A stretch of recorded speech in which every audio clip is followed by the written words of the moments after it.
नमस्कार, स्वागत है आप सभी का। 69,000 शिक्षक भर्ती में एक बड़ी अपडेट्स ये है कि आज इलाहाबाद हाई कोर्ट में सुनवाई होने जा रही है।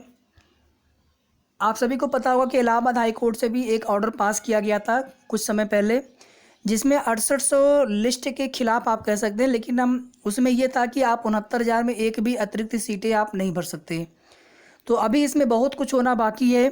और अभी तो आप देखेंगे कि जो शासनादेश हाल ही में जारी हुआ था, जिसमें एनओसी वाला जो मामला है, उसमें जो अभ्यर्थी हैं उनकी काउंसलिंग करवाई जा रही है, उसमें जनरल की एक अलग कट ऑफ बताई गई है 69 पॉइंट समथिंग।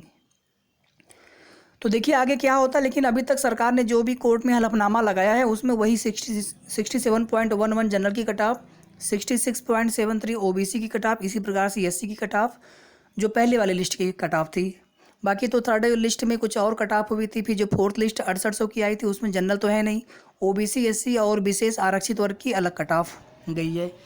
तो आज जो इलाहाबाद हाई कोर्ट में सुनवाई होने जा रही है उसमें शासनादेश मांगा गया था, डॉक्यूमेंट्स मांग लिया गया था कि जो 6800 का शासनादेश है उसको आप प्रस्तुत करिए। जैसा कि आप सभी जानते हैं कि 6800 का विस्तृत शासनादेश जारी नहीं किया गया था। लिस्ट के साथ में केवल उसमें एक याचिका को साथ में जो रिपोर्ट थी उसके आधार पर पूरी लिस्ट को जारी कर दिया गया था। और उसमें ये माना गया है कोर्ट में स्पष्ट रूप से कि विसंगति हुई है, उसमें आरक्षण के नियमों का पालन हुआ नहीं है, और उसी क्रम में जो है उस चीज़ को सही करते हुए एक 6800 की अतिरिक्त चयन सूची जारी कर दी गई है।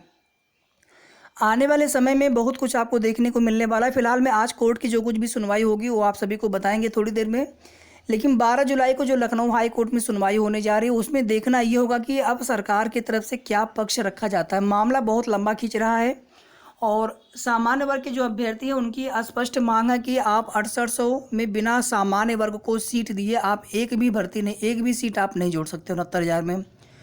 और 50% अनरिजर्व सीटों की मांग को लेकर के जनरल की माफ़ी चाहूँगा, अनरिजर्व सीटों की मांग को लेकर के सामान्य वर्ग के अभ्यर्थियों ने याचिका डाली हुई है। और इसी के साथ साथ आप सभी को बता दें, लखनऊ हाई कोर्ट में ईडब्ल्यूएस वाला मामला अभी तक चल रहा है। उसकी भी डेट लगी हुई है जुलाई में ही। इसके पहले मई में डेट लगी थी लेकिन सुनवाई नहीं हो पाई थी उस मामले पर। अब आप सभी समझ लीजिए कि एनओसी का मामला बहुत पुराना मामला था, मतलब उसी समय जब लिस्ट आई थी उसी समय का मामला था, काउंसलिंग के समय का मामला था, 2020 का ही मामला था।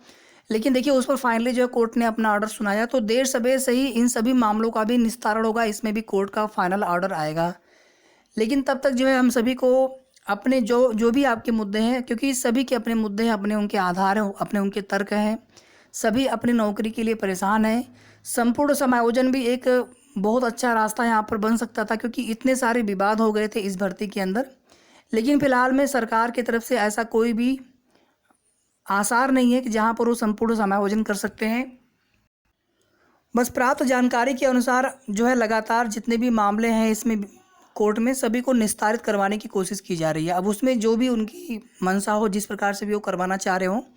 आज इलाहाबाद हाई कोर्ट में जो डॉक्यूमेंट्स मांगा गया है, सरकार की तरफ से मांगा गया है कि आप जो है 5 जनवरी वाला शासनादेश दीजिए 6800 वाला, क्योंकि उसमें ये आरोप लगाया गया है सामान्य वर्ग के याची के अधिवक्ता महोदय की तरफ से कि इसमें जो है सामान्य वर्ग को एक भी सीट नहीं दी गई है। किस प्रकार से ये सीटें जो है 69,000 में जोड़ी जा रही हैं। हालांकि वो मामला अलग है, आरक्षण विसंगति का मामला है। 69,000 में जो पहले से जो चयनित सामान्य वर्ग के शिक्षक हैं, अब उन पर क्या फैसला होता है, उन पर क्या स्टैंड होता है गवर्नमेंट का, बहुत सारी चीज़ें हैं। फिलहाल आज कोर्ट में सुनवाई की जो कुछ भी अपडेट होगी आप सभी को बस थोड़ी ही देर में सारी अपडेट्स हम प्रोवाइड कराना स्टार्ट करेंगे। तब तक आप सभी हमारे चैनल से जुड़े रहें इसी प्रकार से। वीडियो को आप लोग लाइक और शेयर जरूर कर दीजिएगा। धन्यवाद।